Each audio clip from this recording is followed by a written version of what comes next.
Hey guys, thanks for obviously stopping by and watching the video. Just remember, if you like it, just leave a like. Um, and if you do find yourself coming back here on the regular, then please subscribe. It may not help you a lot, but it does help me a lot. So thank you, and let's get on with the video. Bonjour, mes amis. C'est le Dutch Canadien, and welcome to the week in review. We're here with week 4. Because God knows that week was something. But let's get right into it. The first matchup we have on the day, we got the Miami Dolphins taking on the Cincinnati Bengals. Meow. I don't know why I did that. Basically, I can't even enjoy this game because of what happened to Tua Tagovailoa. I can't enjoy the game. I'm praying for his well-being, and I hope he's okay. I know he's already been ruled out for Week 5 against the Jets, but I still hope he's okay. For the Dolphins, the combined effort of Bridgewater and Tagovailoa, he went 22 for 39, no, for 37. That would be 303 passing yards, a touchdown, and 2 interceptions. I'm trying to do quick math. Raheem Mostert, triggering the nice factor of the day, 15 carries on the ground for 69 nice yards. And that was all for that one. The leading receiver was Tyreek Hill, 10 receptions for 160 yards. God damn. And for the Bengals, somehow Tyler Boyd got a rep in for 24 yards, but that's cool. But Joe Burrow mainly led the day, 20-31, 287 yards, and 2 touchdowns. Leading rusher was Joe Mixon, 24 carries for 61 yards and a singular touchdown rush. And for receiving, T. Higgins, 7 carries on the ground, 124 yards, and a singular touchdown. All to lead the Bengals to the win, ending Miami's winning streak by a score of 27-15. God can't have nice things for Miami. Jason Town here. And for the next matchup, we have the Vikings taking on the Saints in what was described as an okay game, basically highlighted by the ending. Doink, doink, off the post, off the crossbar, out, no good, game over. Poor Will Lutz channeled his inner Cody Parkey. For the Vikings, Kirk Cousins went 25 for 38, 273 passing yards, a touchdown, and an interception. Dalvin Cook led the way for the rushing department there, 20 carries for 76 yards. And Justin Jefferson honestly balled out, 10 receptions for 147 yards. And good old London. For the Saints, Andy Dalton went 20 for 28, 236 yards, and a touchdown. Latavius Murray led the rushers with 11 carries and 57 yards and a touchdown rush. So good for him on that one. And for receiving, Marquez Callaway, 3 receptions for 53 yards. En route to a Vikings victory. Well, like I said, doink, doink, game over. Poor Saints. Never been the same since Drew Brees left, nor Sean Payton. For the next game, we have the Brownies taking on the the Falcons. Cleveland, is there something you want to tell us about your quarterback situation? Because shit ain't looking good for you. It ain't looking good. For the Brownies, Jacoby Brissett went 21 for 35, 234 yards, and an interception. Nicholas Chubb went 19 times on the ground for 118 yards and a touchdown. Pretty damn solid. And for receiving, David Njoku caught the ball 5 times for 73 yards. Not terrible all in all. For the Atlanta 28-3 Falcons, Marcus Mariota went 7 for 19, 139 yards and an interception. And a new leading rusher, Caleb Huntley. Never heard of this guy, but hey, he's gonna make an impact somehow. 10 carries on the ground, 56 yards, and a touchdown rush. And for receiving, Olamide Zacchaeus caught the ball twice for 55 yards. And somehow we are talking about a game where the Falcons fucking won. 23-20 is your score. The Falcons win. The league is miserable.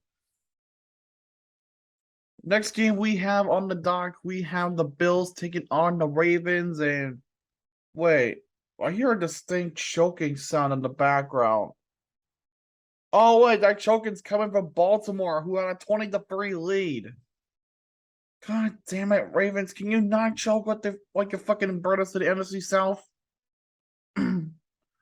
For the Bills, Joshua Allen went 19 for 36, 213 yards, a touchdown, and an interception.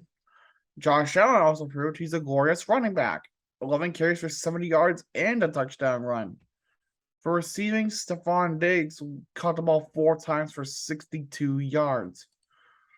For Edgar Allan Poe's Ravens, Lamar Jackson went 20 for 29, 144 yards, a touchdown, and 2 picks. Lamar Jackson also is a glorified running back. 11 carries for 73 yards. 3 yards more than Josh Allen, but a touchdown less. For receiving, Devin Duvernay caught the ball 4 times for 51 yards. This is why we can't have nice things, because teams always fucking choke. Bills winning 23-20 after being down 20-3. Yeah, let that one sink in. Can't be trusted in the NFL nowadays. You just cannot trust a little bit. For the next matchup, we have ourselves an NFC East showdown between the Commanders and the Cowboys. Communism versus democracy. Or capitalism, whichever you want to go with that. Basically, it was either the communists are going to win or the capitalists. In this case, Commanders and Cowboys.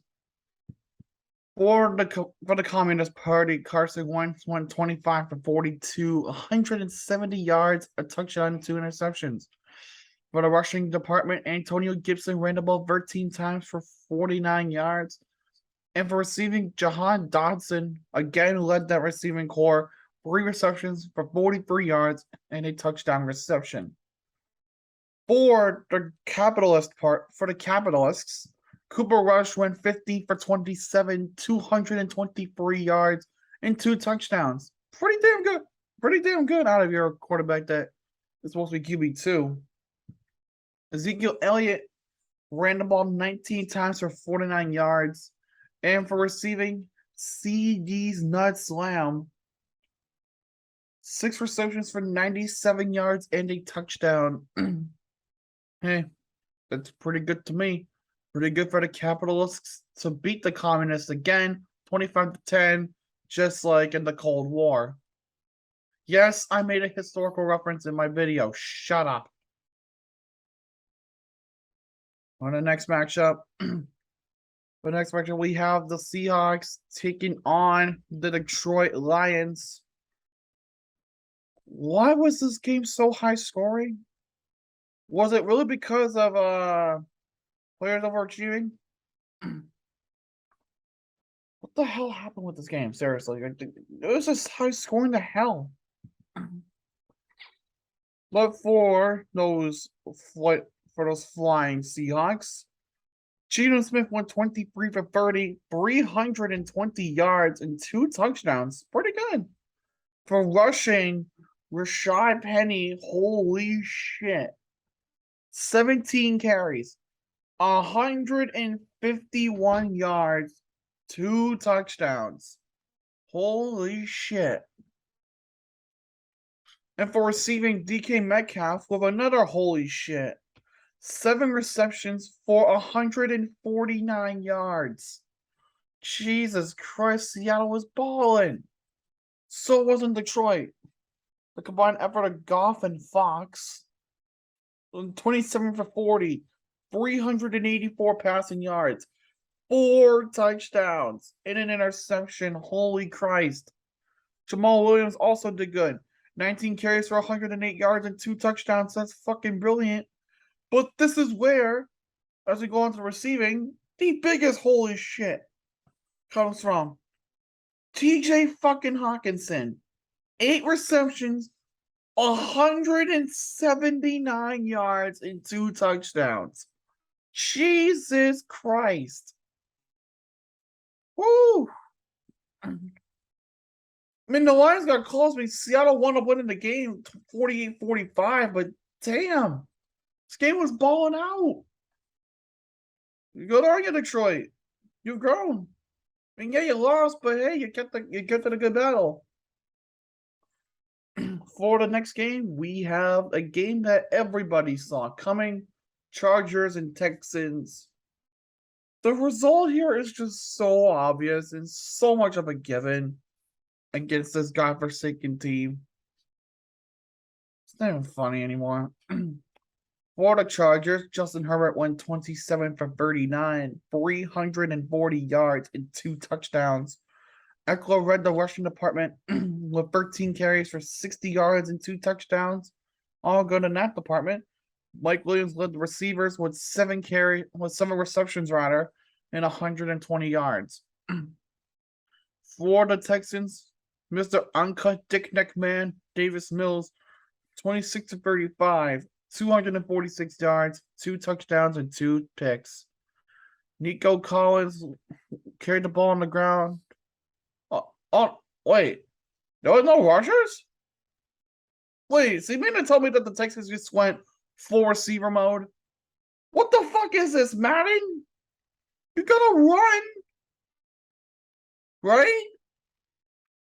You gotta at least have a run. What? I can't even believe I'm saying this. There was no rushing leader because there were no rushers. What the hell? What the fuck are they for? What the fuck are they for then if you're just not gonna use them? What the fuck? I don't get it. I guess I'll just move right to the receiving then. Nico Collins caught the ball 3 times for 82 yards. Texans lost. Kind of see why. Where are your rushers? Where are your fucking rushers? Oh, well, apparently they don't fucking exist. Okay, no, there is a rushing leader. Okay, so what the fuck? Okay, so apparently the NFL site apparently did not even fucking muster that. Okay, so let me give you the rushing stat for Houston. Pierce was the only rusher. 14 carries, 131 yards and a touchdown. Okay, what the fuck, NFL.com? You mean to tell me you can't fucking give me that? I don't know. This fucking whole thing is sucked. For the next matchup, we have the Tennessee Titans taking on the Indianapolis Colts in the classic rivalry matchup.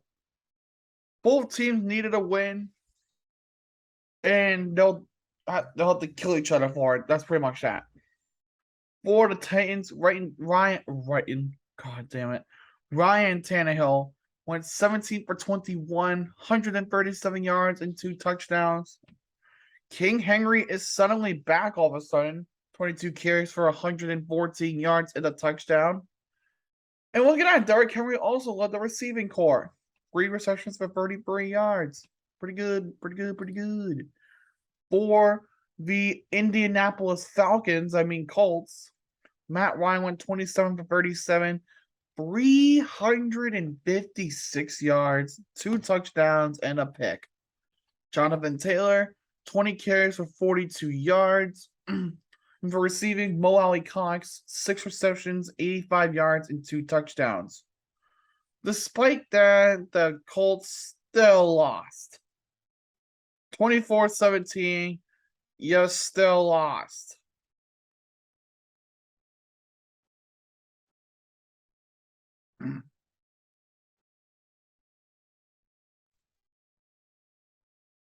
Oh, sweet Jesus Christ. No, I'll talk about that in Hockey Talk on Monday. I'll talk about that in Hockey Talk on Monday.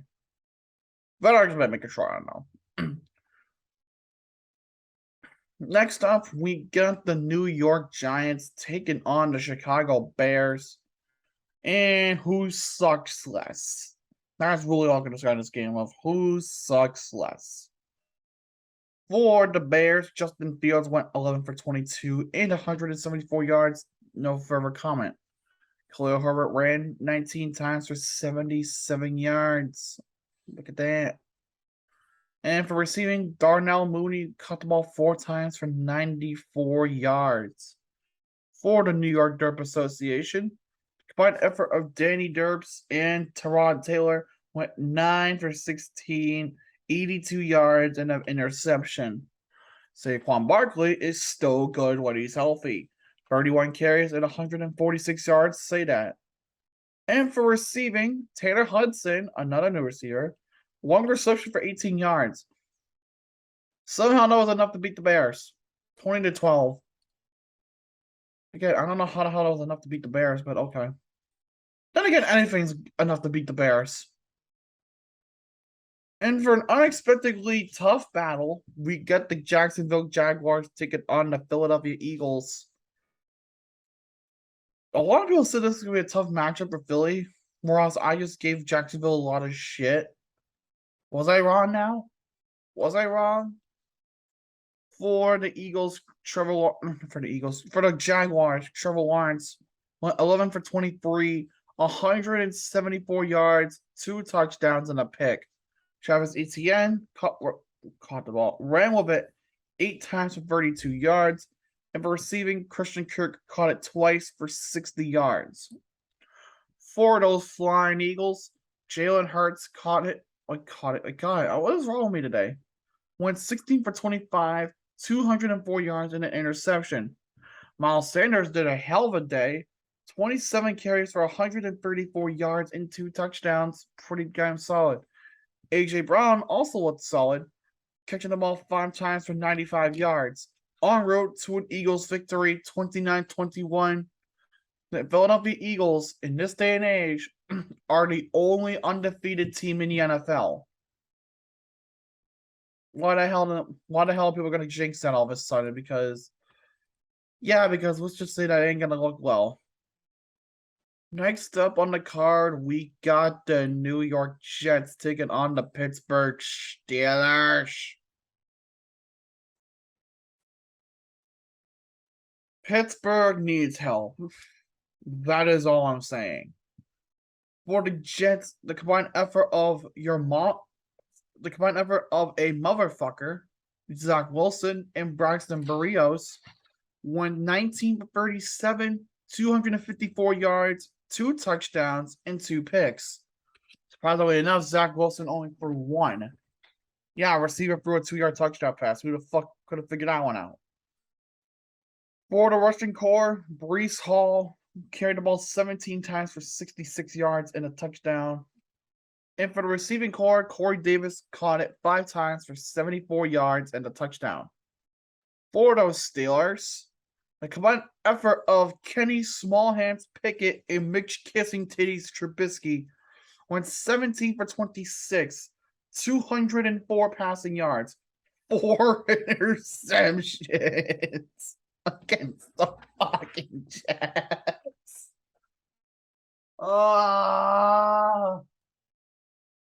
For rushing, Najee Harris ran 18 times for 74 yards. For receiving, George Pickens. Oh, now you're going to utilize him? 6 receptions for 102 yards. It pains me to say this. It pains me to say it. But I have to say it. The Jets win. Yes, the New York Jets fucking won another game. 24-20. Fuck right off. For the next matchup, we have the Arizona Cardinals taking on the Carolina Panthers. Can somebody check on the Panthers to see if they're okay? Because They seem down in the dumps right now. Because all they just do is just keep taking L's. L's, L's, L's. For the Cardinals, Kyler Murray went 23 for 32, 207 yards, 2 touchdowns, and an interception. James Conner ran the ball 15 times on the day for 55 yards. And for receiving, Marquise Brown caught it 6 times for 88 yards and a touchdown. For the Panthers, Baker Mayfield went 22 for 36, 197 passing yards, a touchdown, and 2 picks. Christian McCaffrey, 8 carries for 27 yards, was said to be dealing with some sort of a bye issue. Hopefully he's doing all right now. Well, good night. Hey, Christian McCaffrey's leading receiving too. 9 receptions for 81 yards and a touchdown. Okay, so he's doing all right. But that didn't help the fucking Panthers as they fall victim to the Cardinals 26-16. Yeah. Carolina, please tell me you're okay. For the next matchup, we got the New England Patriots taking on the Green Bay Packers. Pats, you were not supposed to keep this close. Sorry, but you were not meant to keep it close at all. For the Patriots, after Brian Hoyer left the game with a head injury after going 5 for 6 and 37 yards, and it comes to fucking QB3, Bailey Zapp. Oh boy, how did he fuck this one up? He went 10 for 15, 99 yards and a touchdown all by himself. Okay, that's decent, I guess. For rushing, Damian Harris again led with 18 carries and 86 yards for a touchdown. Okay. And for receiving, Nelson Aguilar caught the ball 3 times for 46 yards. Not a great receiving day for New England. For the Packers, Aaron Rodgers went 21 for 35, 251 yards, 2 touchdowns, and an interception. Aaron Jones led the day, 16 carries for 110 yards, with an average of 6.9 yards. Nice. For receiving, Alan Lazard caught the ball 6 times for 116 yards. Somehow this game went to overtime, and somehow the Packers won. Not somehow, but just me being salty as fuck. Well, yeah, Packers win a close game, 27-24 over my Patriots. God damn it. Another game we got on the dock, we got the Raiders hosting the Denver Broncos. The Raiders need a win badly. Okay, they need a win desperately. Like, more than anything, they need it. For the Broncos, Chef Russ was cooking 17 for 25, 237 yards, and 2 touchdowns. Also, he was cooking. He was also cooking some rushing stats, too. Carrying the ball 4 times for 29 yards and a touchdown. So look at that. For receiving, it was just KJ Hamler. Hey, new name. 1 reception for 55 yards. That is pretty damn good. I mean, not the reception count, but hey, the total reception was not bad. For the Raiders, Derek Carr went 21 for 34, 188 yards. For rushing, Josh Jacobs. Shut up over there. For rushing, Josh Jacobs carried the ball 28 times for 144 yards and 2 touchdowns. Shut up over there. For receiving, Devontae Adams caught the ball 9 times for 101 yards. Raiders win? Would you look at that? The Raiders actually won a game. Congrats. It took you all the fucking weeks. You got it done. And for Sunday Night Football, we got the Chiefs taking on the Buccaneers. Okay, I'm still going to keep you updated with this one.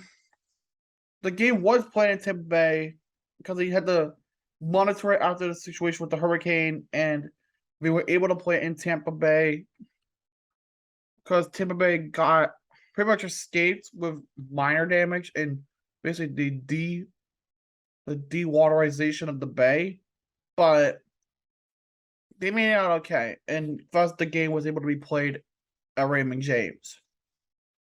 For the Chiefs, Patrick Mahomes went 23 for 37, 249 yards, 3 touchdowns, and an interception.